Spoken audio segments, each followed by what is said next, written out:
Good evening, Baltimore City. Welcome to this evening's town hall where we are going to talk about how are our children. This is the Trauma-Informed Care Town Hall, and this is just the beginning of a movement that we're going to continue and we're going to grow, and we're inviting all of you all to be a part of it. My name is Dr. Kyla Liggett-Creel, and I'm the moderator for this evening. I am the Assistant Clinical Professor at the University of Maryland School of Social Work, as well as the Lead Strategist for the Office of Youth and Trauma Services at the Baltimore City Health Department. I am also the co-chair for the Trauma-Informed Care Workgroup for the Children's Cabinet. We are so excited that you all are here. This is going to be a phenomenal trip, and we just are so excited that you all are part of this, and let's get the evening started. First, I'd like to introduce our wonderful panel. We have some phenomenal people with us this evening. So let's start off with talking about Mr. Richard Rowe. Richard Rowe is a lead consultant for the Black Mental Health Alliance for Education and Consultations Training Institute. He's responsible for providing strategic guidance and assistance to staff in the planning and implementing of culturally grounded training sessions, strengths-based educational forums, and community engagement healing interventions to inform and promote BMHA's vision, mission, and goals to youth, parents, families, Black women, men, and the other community members and organizations. I mean, what else can you say? Amazing gentlemen. Thank you so much. Thank you, Dr. K. Absolutely. Next, we have Ms. Kay Connors, who is an instructor at the University of Maryland School of Medicine, Department of Psychiatry. She specializes in trauma treatment for families and youth and leads projects in infant and early childhood mental health assessments and diagnosis. Ms. Connors directs clinical and training programs, including the School of Medicine's Healthy Steps site, supervises staff, and is co-investigator in research grants, including the Adolescent Brain Cognitive Development Study. So wonderful to have you here, Ms. Connors. Thank you, Kyla. Absolutely. Next, we have Ali Smith. Ali Smith is one of the co-founders for the Holistic Life Foundation. He has over 15 years of experience teaching yoga and mindfulness to diverse populations. Through his work at the Holistic Life Foundation, he has helped develop and pilot yoga and mindfulness programs at public and private schools, drug treatment centers, juvenile detention centers, mental crisis facilities, and retreat centers nationally and internationally. Thank you for being here, Mr. Smith. Thanks, Kyla. Good to see you again. Nice to see you. Always a pleasure. And finally, we have Dr. Bethell. Christina Bethell is a professor at Johns Hopkins University in the Bloomberg School of Public Health, where she advances a new integrated science of thriving to promote early and lifelong health of children, youth, families, and communities, and positive childhood experiences. With roots in system change, financing reform, and social epidemiology, she is the founding director of the National Child and Adolescent Health Measurement Initiative. Thank you so much, Dr. Bethell, for being with us. Thank you for including me. Well, as you can see, we have a phenomenal panel, but as with everything in Baltimore, we have to start with the youth. We have two wonderful young people with us this evening to offer us a call to action. First, we're going to hear from Shala Johnson. He is a member of the Healing Youth Alliance, as well as a heartbeat for Heart Smiles organization. So Shala, can you please give us our first call to action this evening? Hello, yes, my name is Shala Johnson. My call to action is that, I'm all about teenager mental health in our schools. And that I feel as though that it's so much trauma in Baltimore City that, our schools is the only place that we really go to, that we really can connect to Monday through Friday. So I feel as though for my call to action is, we should have more therapists, more social workers, more psychiatrists in the school that we can be connected to and feel trusted, that we can talk to, so we won't have as much trauma in Baltimore as we have today. Awesome. Thank you so much, Shala. We appreciate that. And we love you telling us clearly that you want more resources there, more people that you can talk with. So thank you so much, Shala. Next, we have Young Elder, who is also a member of the Healing Youth Alliance, as well as Heartbeat in Heart Smiles. Young Elder, what's your call to action for us this evening? How you guys doing? My name is Young Elder. So I've been growing up in Baltimore my whole life, and not only have I seen my peers experience traumatic experiences, but I've experienced them myself firsthand. So I definitely understand how traumatic experiences can not only change how you act, but the development of your brain. And so, like Shalala said, having support systems in our schools, school is where we go for most of our day. Like, that's where we spend all of our time and where we interact with our peers. So if I'm traumatized and my peers are traumatized, then it's essential that we have people in the school system who can help support us. So counselors, social workers, and not just counselors and social workers and counselors who are properly trained in trauma informed care, so that we can ensure that our youth are not re-traumatized in the process of healing. Because when it comes to being traumatized as a youth, healing, it requires a different approach. It requires patience and consistency and just different levels of being able to interact with the youth, if that makes sense. So just having a diverse group of social workers and mental health professionals there to help youth with whatever questions or situations they might be dealing with, so that they can not only get through life but also be successful in school. Elder, thank you so much. We really appreciate your words of wisdom. Thank you to both Shala and Elder for giving us not only words of wisdom, but also sharing your own experience. And as adults in Baltimore City, I hope and have faith that we will listen to their call to action. One of the first things we have to do is be informed and aware of the trauma, the prevalence, and what does that look like in Baltimore City, so we can make sure to respond to that call of action and support the healing of young people and adults in Baltimore City. So with that, we want to move on to really talking about trauma in Baltimore. One of the ways that trauma is measured is by what we call ACEs. Dr. Bethell, can you please give us some information about what ACEs are and what they mean? Absolutely. So adverse childhood experiences are experiences that happen in childhood that we know impact early and lifelong health, and they're cumulative. So even if you're older and it hasn't been trauma that's been healed, you can actually have cumulative effects through your whole life.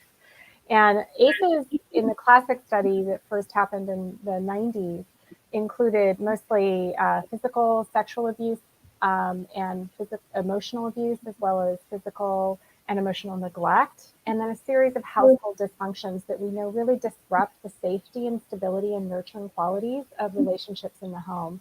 So that was the first focus.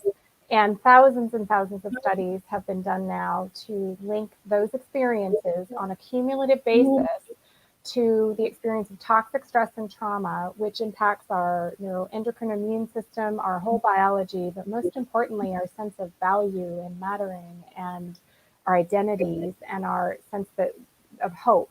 So it cascades in so many ways, with really thousands of times more likely to, of course, have mental health problems and commit suicide and drug abuse, and also heart disease and cancer. We know that in Baltimore, the rate of adverse childhood experiences overall is in the 2/3 for children. And we know nationally it's about, and in the state, about 2/3 of adults as well. But the good news is there's huge variation in impacts. So while children with 2 or more of those types of experiences are 3 times more likely to have a chronic condition than if they don't, which makes sense in the biological sciences of it all, we know that that's not always the case. And it's not always the case when we have strong family resilience and connection, positive childhood experiences like being supported in school and by friends, or having communities where you feel a part of that and belonging, as well as what's happening in the home, and just being able to support one another through hard times turns out to be one of the most positive experiences. And so we can really make a difference at that level, but we also have to make it at a community and social policy level, where we start to support families so that they have safe neighborhoods and active schools that are sufficient, with sufficient counselors. And it's at this point a syndemic, so it's not just like, well, you had it and maybe I didn't, But it's really all of us. It's got to the point where it doesn't matter where you are, or if you happen to be the few students in a classroom that didn't have these experiences, you're impacted by everybody. So it's a pandemic in our society, way beyond an epidemic. And with collective awareness and collective engagement, real engagement of people and youth and cross-sector engagement, and then building collective agency, the skills, like re-regulating our nervous system so we can even collaborate effectively. This is really important, and we're built for that. And we have trauma and it goes away maybe, but we rebuild. So we're built for life, built to heal. And then we need collaborative safe spaces where we can continue the journey to keep learning together in a launch and learn mode, and then collective action. And so this cross-agency activity is critical, taking policy change, but ultimately that intimate connection that was young elder talked about with the teacher and their well-being, the teachers, so that they can show up, and the parents are well so they can show up for their children, is really critical. So we have a lot of opportunity, and I can share a lot more, but I think that's probably enough to get us going. Unless you have a specific question, I didn't want to take up too much time. We can come back to anything you'd like. Great, thank you so much.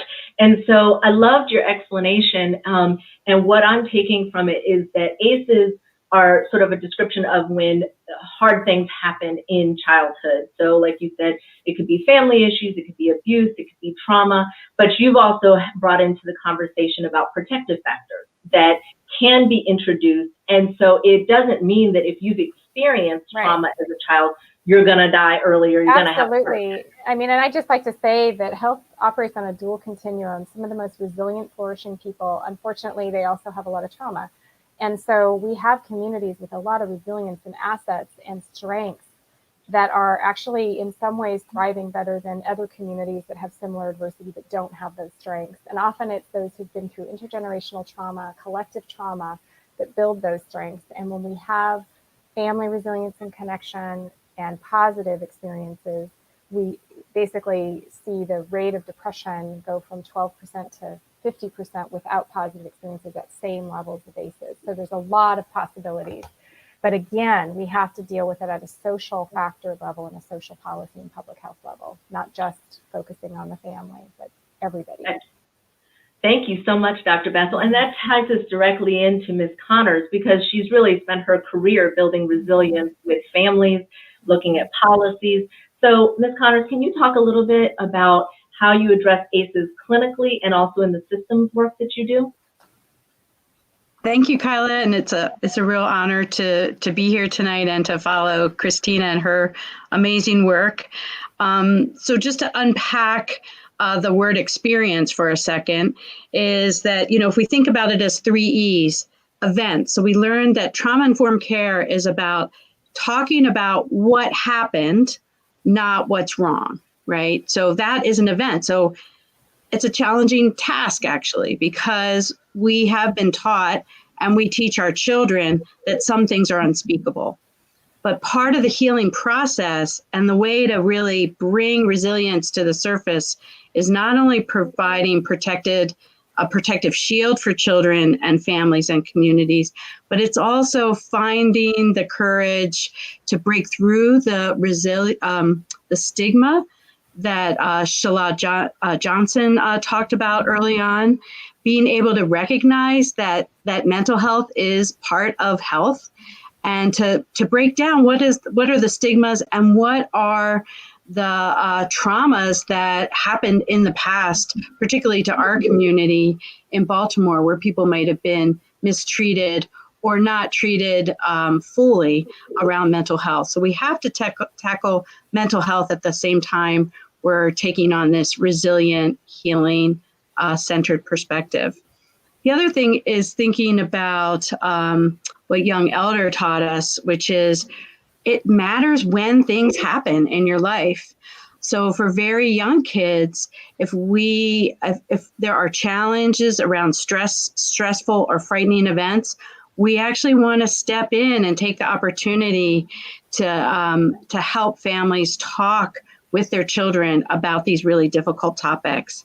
It's other really important times in development are also kind of those middle school years. and those older adolescent years. So really thinking about where we're putting our resources at these critical stages in children's development. And we know that traumatic experiences, if people aren't surrounded by both protection and nurturance and opportunities to really actualize their full capacity, can derail development. And once we get off track, it's really hard to get things back on track. So I think those kind of hand in hand is being able to speak about trauma, speak the unspeakable, so that you can actually lay the foundation for resilience. And that's the other guidance that we have about trauma-informed practices, which is recognize, which you all, of course, are doing tonight, talking about responding, which we're doing, not re-traumatizing, as young elder mentioned, and building in resources that support resilience. And those are really found mostly in relationships. Relationship with ourselves, relationships in our families and our schools, and the larger community. Excellent. Thank you so much, Ms. And what a wonderful way to introduce our next step of this evening is that recognize that, you know, we talk a lot about trauma. We say, oh, trauma, trauma, trauma. But we need to really understand how prevalent is trauma in Baltimore City. So we had a little activity. Everybody can take out your phones or get ready. We're going to do a little game, a little quiz here. No wrong, we're not going to score anybody. So we're going to do a poll. And what we're going to do is you can grab your phone. If you are not on your phone, you can grab your phone and you're going to open it up like you're going to take a picture. And you can put it over that little box that has the QR code. And if you focus it over there, you're going to have a little box that pops up. If you click on it, don't take a picture, click, then it will take you to the Slido activity. So that's the new age, like very tech way of doing it. The other way you can do it, which is how I did it also, was to go to slido.com. And once you go to slido.com, you're going to put in the number 74092. Again, the number is 74092, where it says put in the code. So the question here, and I see many of you are very quick, what % of adults in Baltimore do you believe have experienced 3 or more ACEs? So think back to what we just talked about. ACEs are those adverse childhood experiences. So what % of adults in Baltimore do you believe have experienced 3 or more ACEs? So we right now see that 54% say 75%, 25% says 55%, 24% says 40%, and 0% says 15%. All right, so we're going to give about a 5-second countdown for you all to enter in your answers, and then we're going to come back and discuss it. So 5, 4, 3, 2, 1. All right. Thank you all so much for participating. So we see that about 49%, almost half, have said that 75% of adults in Baltimore have experienced 3 or more ACEs. 27% said 55%, and then 20%, it's moving, say 40%. So let's see what the final answer is. And we will show you that image so that we can see what that answer means. So 40% of adults in Baltimore City have 3 or more ACEs. So when we think about interacting with people, you know, as Ms. Connor said, those relationships we have, 40% means that almost half of the people we interact with have 3 or more ACEs. So this has an influence on how we interact with each other, how we interact with systems, how youth are growing and developing. So 40%. So this is a huge issue that we need to address. And it's not just about recognizing that it exists and occurs, but it's about working towards healing.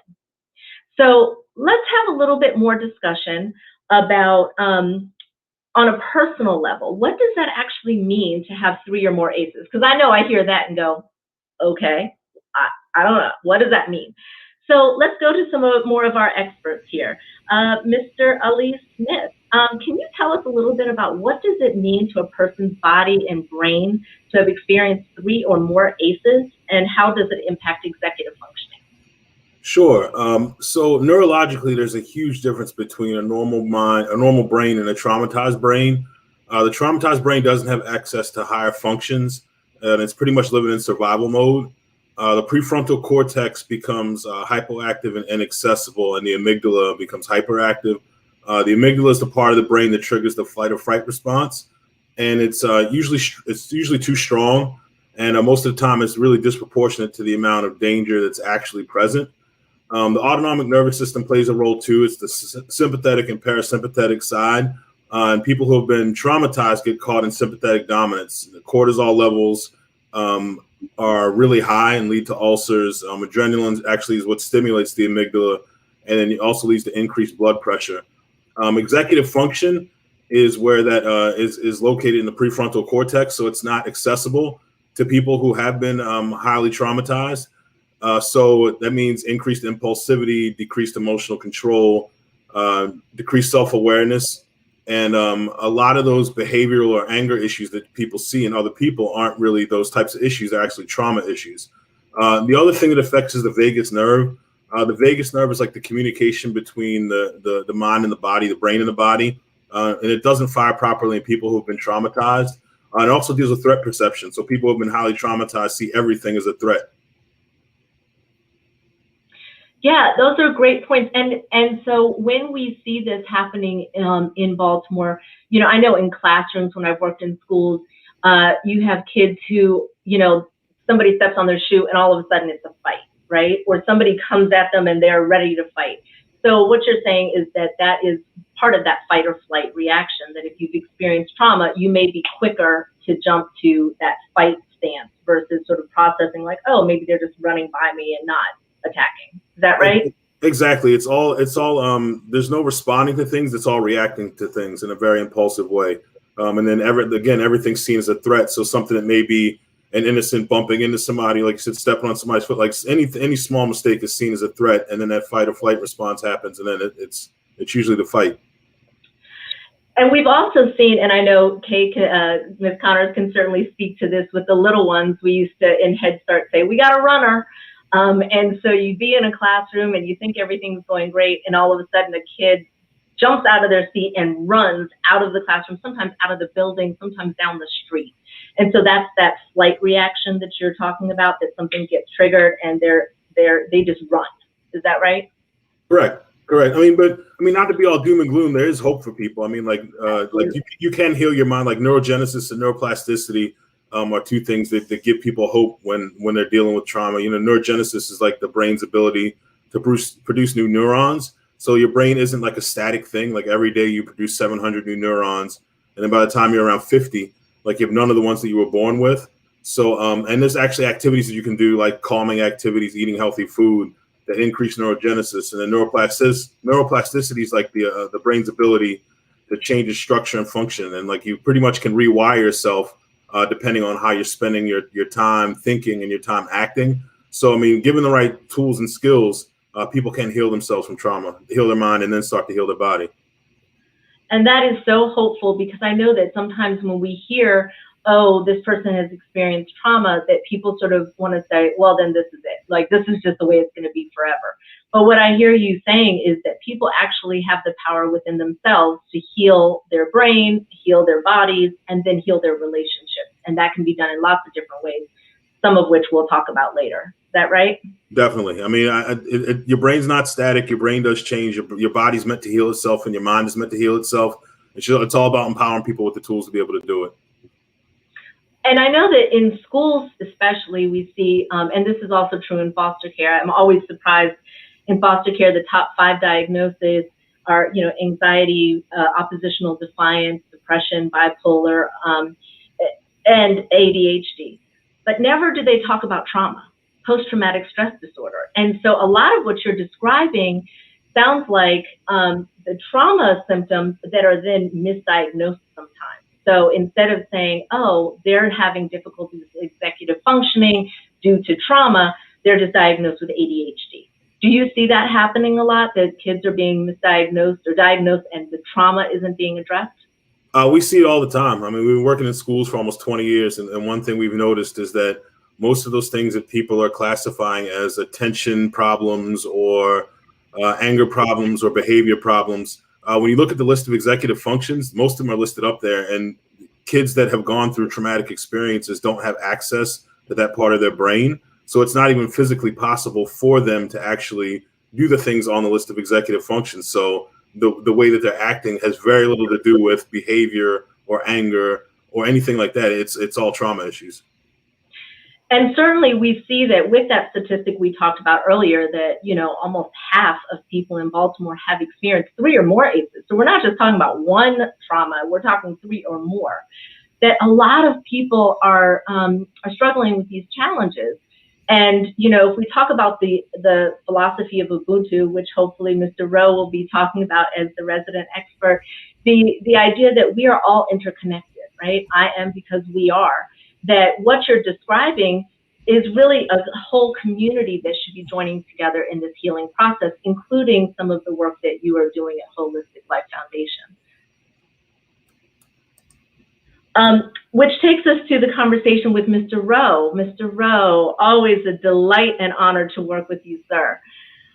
Baltimore is a majority minority city. We know that in addition to traumatic events, we have discussed previously that due to systemic racism, that people who are Black, Indigenous, people of color also experience microaggressions daily, systemic racism, systems that have gone through generations of families and caused intergenerational trauma due to racism. So we know that the vast majority of people who are killed in Baltimore City are Black, Indigenous, or people of color, specifically African American. What impact does this extent of trauma have on the Black community, especially young men of color? Right. So good evening, Dr. K again, and to all the folks on the call. It is a pleasure to be here. I guess after I speak, you all might not think it has been a pleasure, but I'm glad to be part of this conversation, a very, very important conversation. And let me try to answer the question in the 5 minutes that Ms. Tisha Edwards gave me to respond. And again, I thought it was kind of funny. She thought it might be a little funny for me to only have 5 minutes to address such a very, very important question and to deal with this very, very critical issue. But let me give you my best shot in this time frame that I have. The effect on the Black community in particular has been devastating.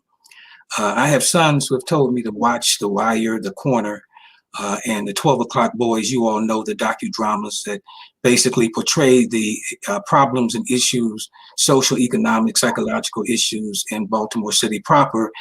And I have yet to watch The Wire and The Corner all the way through because it reminds me of all the things that systemic and structural racism causes to a population of people that basically have very little support systems to address and to respond in the way that they must to ward off all of the effects, negative effects, of the trauma. Trauma in Baltimore City has been around for decades. And so I will start off by saying, this is not new. Whether we call it trauma, whether we call it just straight up pain, basically pain directed at communities for all kinds of reasons. The recovery from the pain has been an issue for quite some time. But again, the effect on the Black community has been devastating, and on young Black men in particular, who've had to basically deal with persistent profiling for being just young Black and male, persistent attacks on their integrity, homicides, too many homicides, too much jail time, too many dreams deferred, too many crushed spirits, too many alternative moods of depression, too many years of Black men contemplating taking their lives or taking the lives of others. This has been the impact on young men, Black men in Baltimore City for decades. And again, we, not all of us, but far too many of us have basically either sat on the sidelines or have been in a state of denial, because again, this is what we're talking about today is not new. And so I am very, very concerned that we basically make a decision, and we'll talk more about some of the solutions that later in this discussion. But I'm very, very concerned that when the wire or the corner comes up, what it also reminds me, Dr. K, is that we really don't have what I believe we need is a serious ecosystem that will basically enhance and offer support to the psychological health and well-being of the Black community.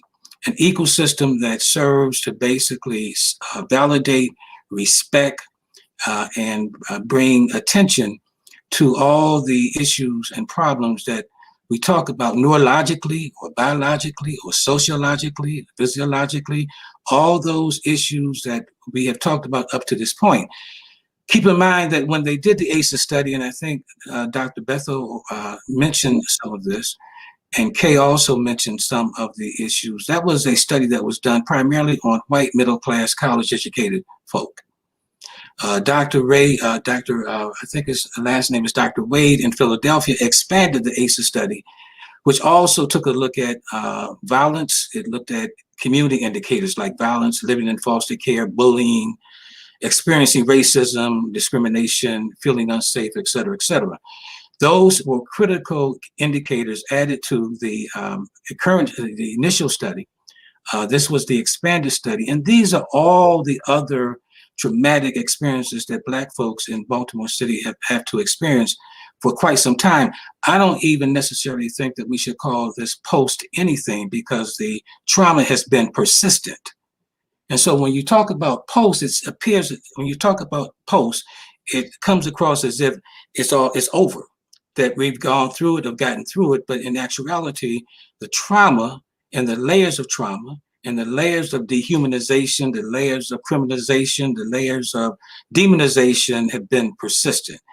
So all of that is constant. All of that is unyielding. And when you basically have all of those different layers of traumatic experiences, it can cause family problems. It causes family problems. It causes community problems. It causes personal problems, where, as Ali mentioned, can lead to the fight, flight, or freeze syndrome.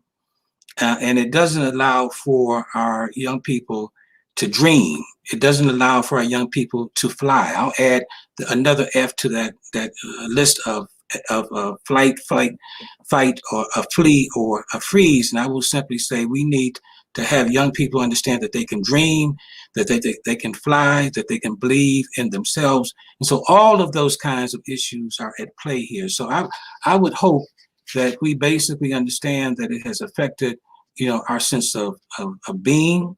It has affected our sense of connectedness. It has affected our sense of spiritual connectedness, cultural connectedness, and basically has caused all kinds of personal and community problems that hopefully we will be able to address, not only on this call, but on future calls and future initiatives that I know the task force is looking to implement in the future. So let me stop there. Thank you so much, Mr. Rowe. And, your words are always so powerful. And it is true that, the trauma has not stopped. And so as we're talking about healing, we also have to talk about how do we break down these systems of oppression? How do we address systemic racism? How are we doing the work of equity in Baltimore City as part of the healing work?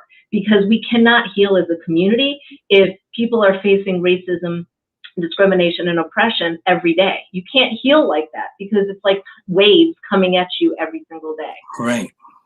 And right. So go ahead. No, go.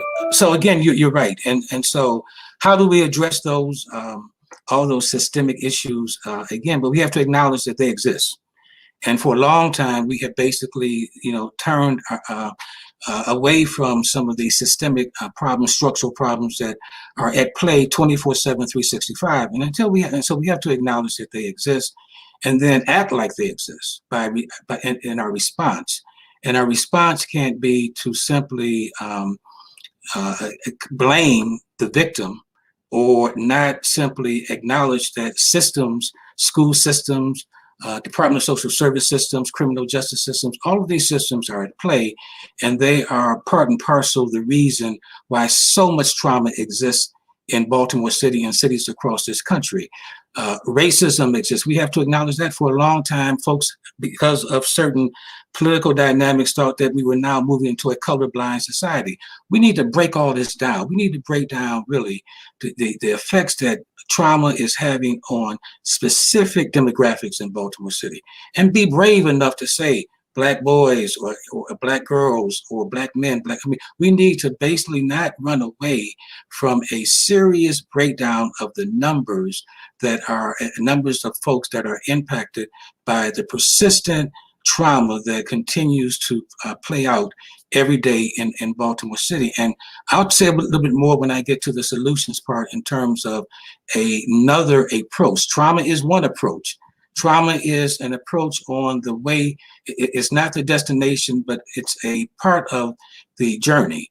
But there are other approaches that we need to combine with what? A trauma-informed care, so that we can really have the impact on our community that we are seeking and that we need for our young people and for the community as a whole.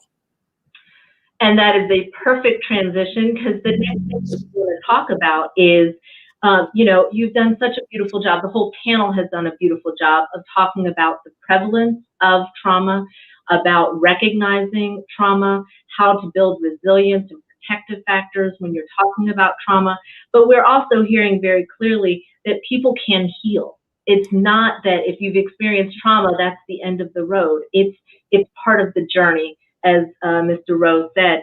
And so as we talk about the dreams deferred and the hopelessness and the sense of disconnectedness, we can do something about it. So that's what we're going to move on to is, so now what, right? Like, we've heard all of this. We've heard that trauma exists. We've heard about the prevalence, and we've heard about the impact. So now we're going to go back to Mr. Rowe. It's a nice transition. You can tell us. Now, what are the answers? What do you suggest? What are some concrete things that as a community we all can do to help with the healing process? Okay, I'm gonna try to be quick because I know I have limited time.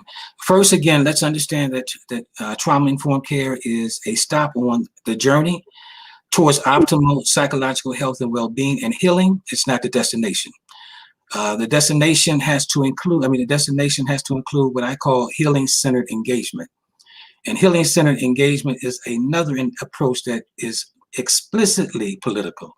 It addresses toxic systems, toxic environments, toxic practices, and toxic procedures that basically are in the way from dismantling trauma. And so that the healing-centered engagement approach looks at 5 different ways towards healing. One of them is to make certain that the family is essential in the healing process. And so when we talk about adverse childhood experiences, we have to understand that children come from where? Families. They come from, that's where childhood experiences occur. So the family is essential, so we have to do everything we can to build up the family. And the family is part and parcel of the solution towards healing. That's one pillar. Another pillar in the healing-centered engagement, of course, is culture. Culture is essential because it gives young people and all of us 3 important variables. It gives us identity. Who are we? Who am I? It also tells us what is our purpose in this life. And also it gives us direction. So identity, purpose, and direction comes under culture. Culture plays a very critical part in the healing process, and it also speaks to our interconnectedness. Also important in the healing process is to identify our assets. We cannot be symptoms focused, but we have to be assets focused. We have to basically understand that there are aspirations, there are basically other important characteristics that make up a person other than their trauma. trauma is, yes, individual kind of focus, but we need to understand that the individuals are connected to other people. When you mentioned, Dr. K, the African philosophy of Ubuntu. Ubuntu is an African philosophy that says we are because I am, and I am because we are. It connects us. It causes us to see healing not as an individual process, but as a collective process. And then also added to the healing-centered engagement approach is this notion that we cannot basically continue to move about and to act like we're not all affected by the trauma that's occurring in certain communities, to certain groups of people, that unless all of us are part of the solution, are involved in changing the systems that again affect us, it's going to be very difficult to really have the kind of effect that we want on the entire community. So those are some of the ways that we can basically start the healing. Look at the systems, because otherwise you heal an individual, if they have to return to those systems, they will be re-traumatized. The goal should be breaking down, dismantling, disrupting these systems that continue to traumatize and re-traumatize young people and everybody else in the community. And so what I'm hearing you so eloquently say is, there are people who say, well, this is trauma. We don't have to talk about race. Let's do a colorblind approach. That's actually harmful because you are denying the existence of people, their culture, their identity, their community. And so to do trauma work, it is to do the equity work. It is that we have to break down these systems of oppression. Let's be brave. Let's be courageous. Let's think transformational.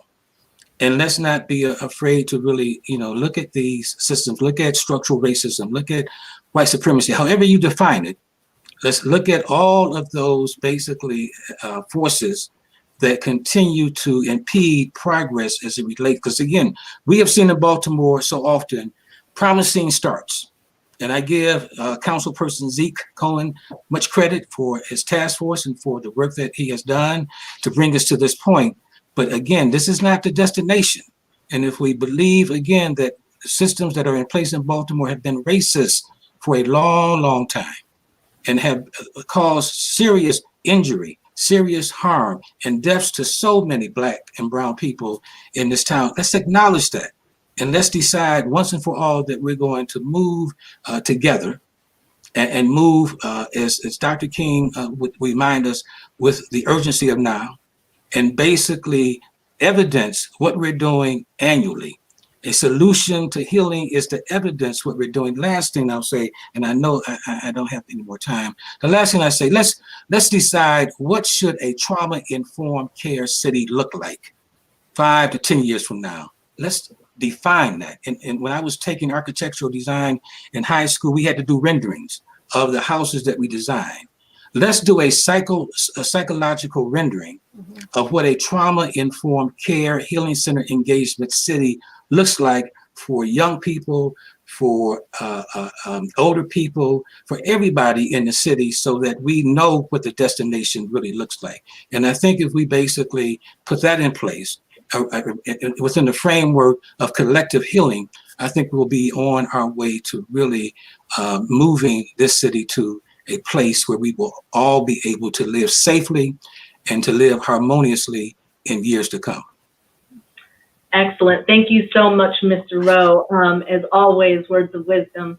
So I'm hearing the takeaways that I'm getting from your message is that we have to acknowledge the systems of oppression and racism and recognize that this is specifically impacting young men of color, young women of color, and address it head on. We have to look at transforming systems, be transparent about the work, and decide what this is going to look like 5 to 10 years from now for us to be a trauma-informed city. Thank you so much for those recommendations.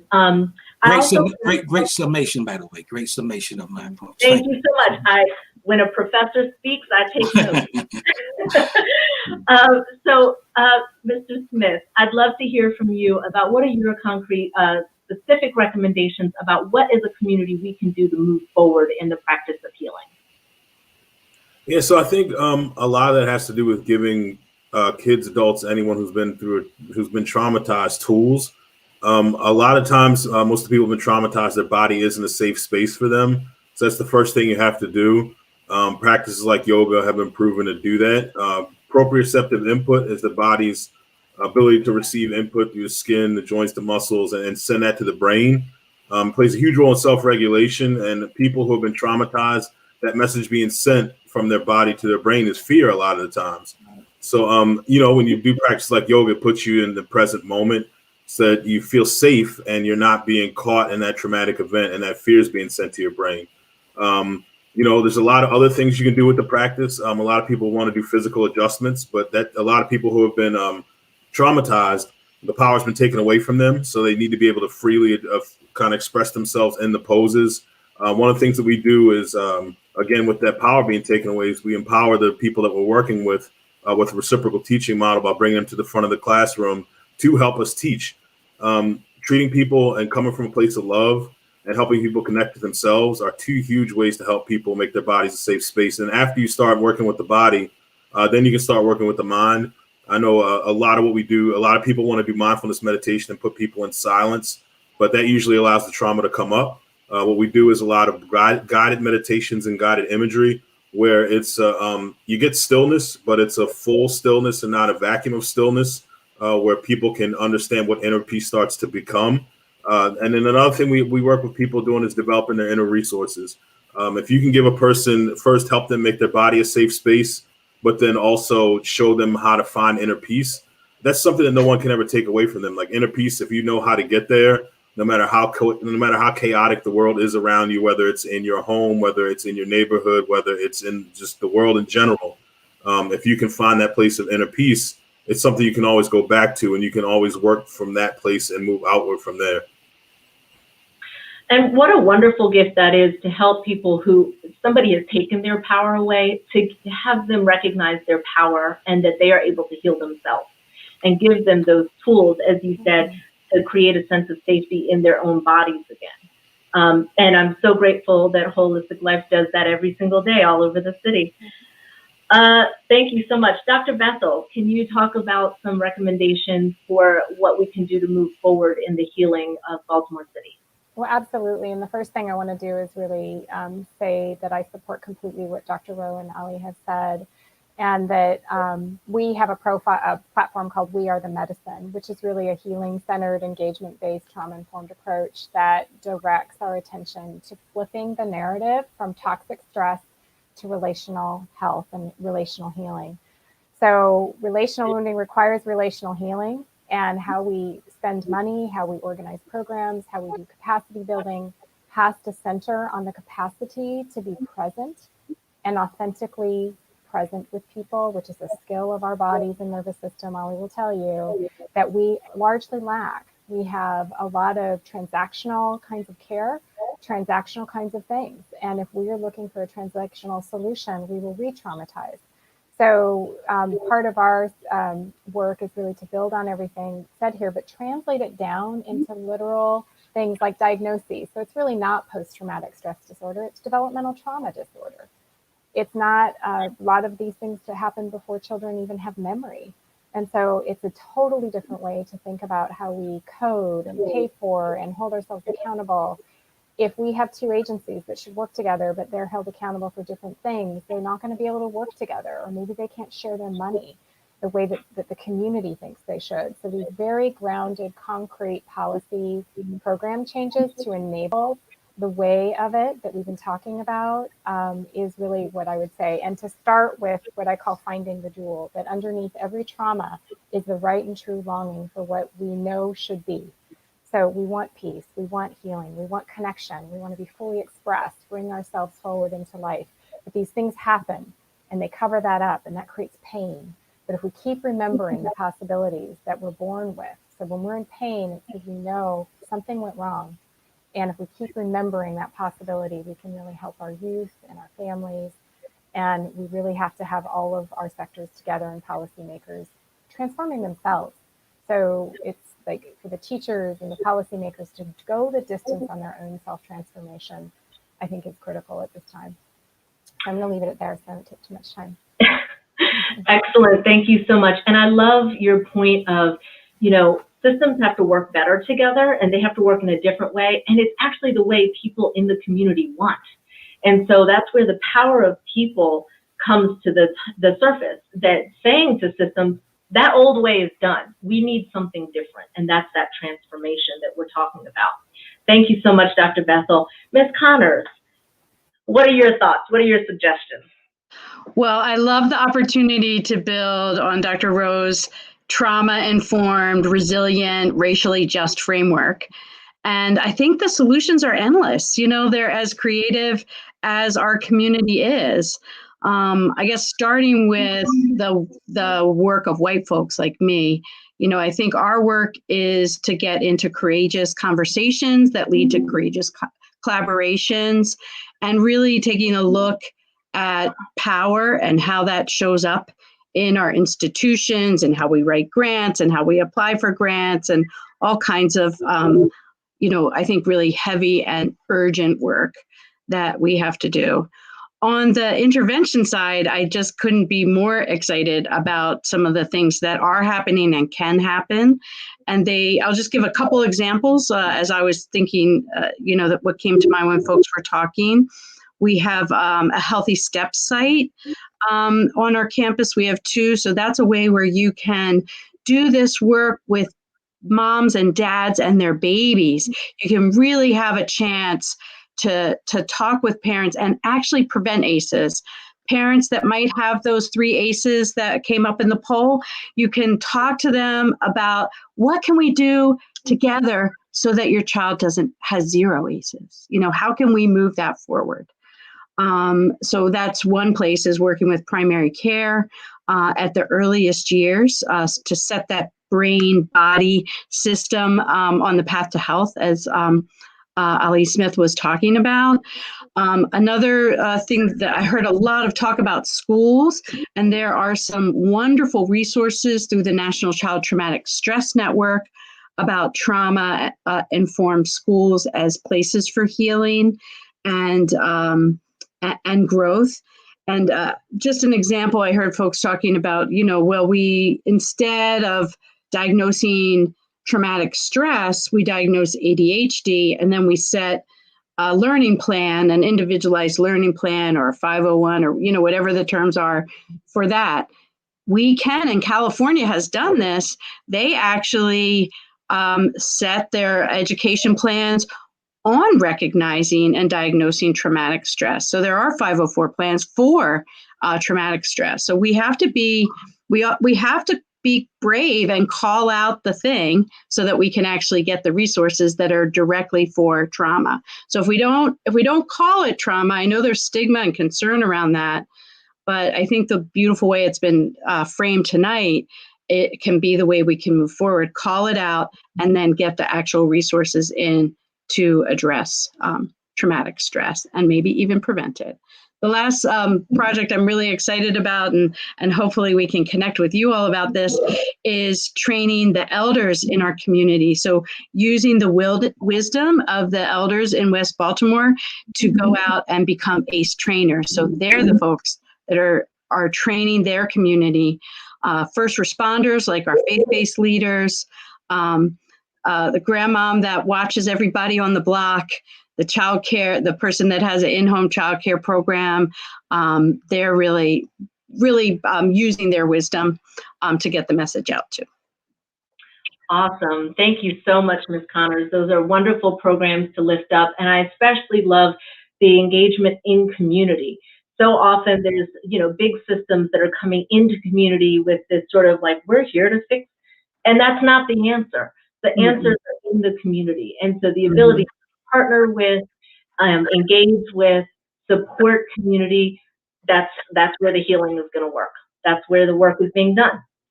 So I want to say thank you to our wonderful panelists. I know that we have a comments page, so let's get some action going on that comments page. Show your love for all the panelists and all the wonderful messages that they have sent out. We want to be clear, we have a couple of more things to talk about before we close out for the evening. This has, again, been a wonderful evening. Councilman Zeke Cohen, who has been a wonderful leader in this movement. It's a great part in thanks to him and the work that he has done.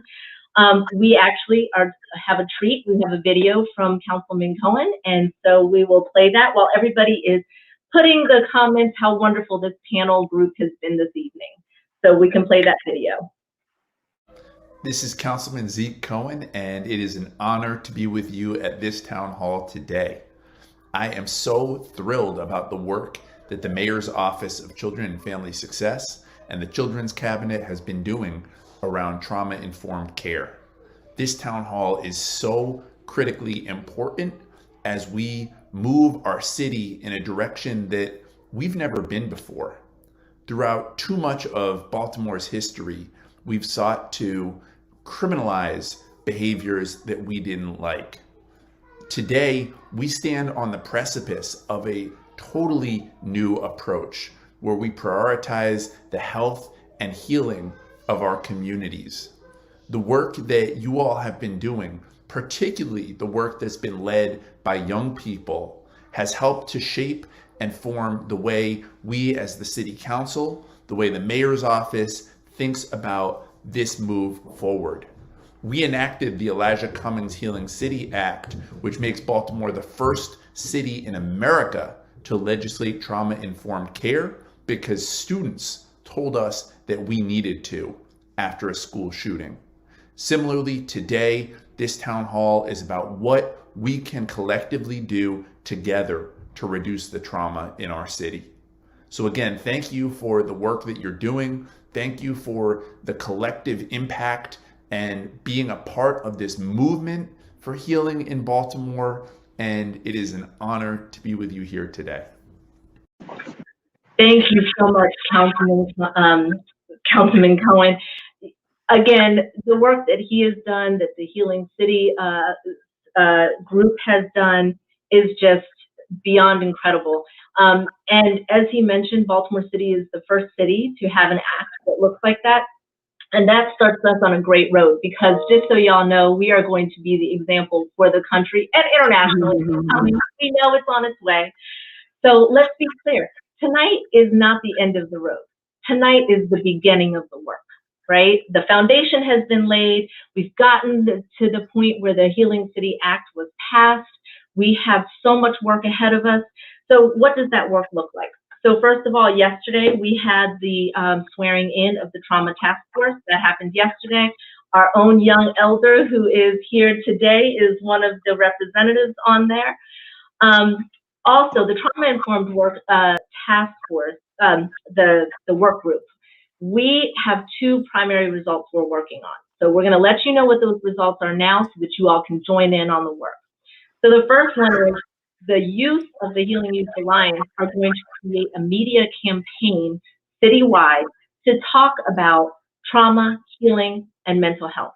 And there will be a focus on young men of color, people of color, because again, to Mr. Rowe's point, we got to acknowledge it. We got to talk about it. It's real. White supremacy, systemic racism exists. We have to address it.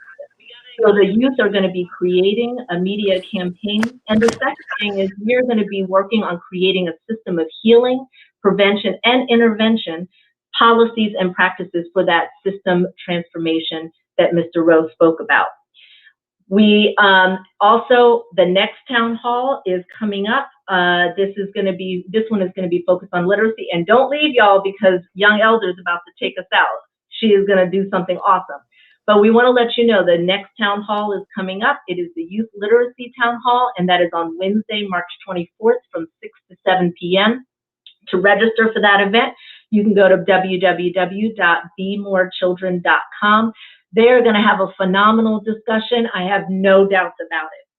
So before I hand it over to Young Elder, I want to thank the panel again, Ms. Connors, Mr. Rowe, Mr. Smith, Dr. Bethell, Shalad Johnson, Young Elder, and I want to thank the Children's Cabinet, Tisha Edwards, Zeke Cohen. You all are a phenomenal team, and I am so honored to work with all of you.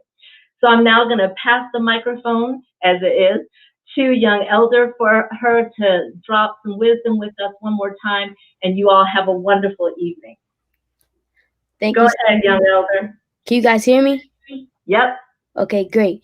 So I picked this specific piece because I really want you guys to key in And I want you to pay attention to how many specific traumatic experiences you can pick out in the piece that I'm about to say, because what people fail to realize is how significant traumatic experiences are to youth and how many traumatic experiences we face on a daily. So here's how it goes. 6'2" with a hoodie. He's a black male. Police searching through the hood, and only time will tell. When they find him, they gonna kill him. They ain't doing no talking. That means he's about to lose his life just for jaywalking. But that's not it. He has a son and a daughter. They about to grow up alone, and they won't have no father. Fast forward a couple years, the son trapping every night, getting money for his mama, trying to keep on the lights. He ain't had no father figure, had nobody there to guide him. So he loyal to the streets, and he keep the Glock beside him. Nobody there to teach him that some friends are snakes. He just wanted fast money and the food on his plate. You see, the daughter grew up fast. She was looking for love. Having sex with random guys, wasn't wearing no glove. And now she 19 and she got 3 kids. Same dead end jobs. She been working for years. See, I'm trying. I'm really trying. Somebody get the tissue because his mama crying. Because she turned on the news and her baby's dying. Can we put down the guns? Can we stop the violence? Yeah. Yeah, what y'all think? Y'all like that? All right. I hope that you guys not only enjoyed that piece, but also understand how many traumatic experiences we go through on a daily, even whether it's intentional or unintentional. We always have some type of traumatic experience that is affecting us, and that is the reason why all of us are here today, so that we can address that. So thank you so much, guys. And you guys can follow me on Instagram if y'all like what I did. It's a part of one of my songs called I'm Trying. It's on all platforms, so if y'all want more of that, just let me know. Thank you so much. Everyone have a wonderful evening. Thank you.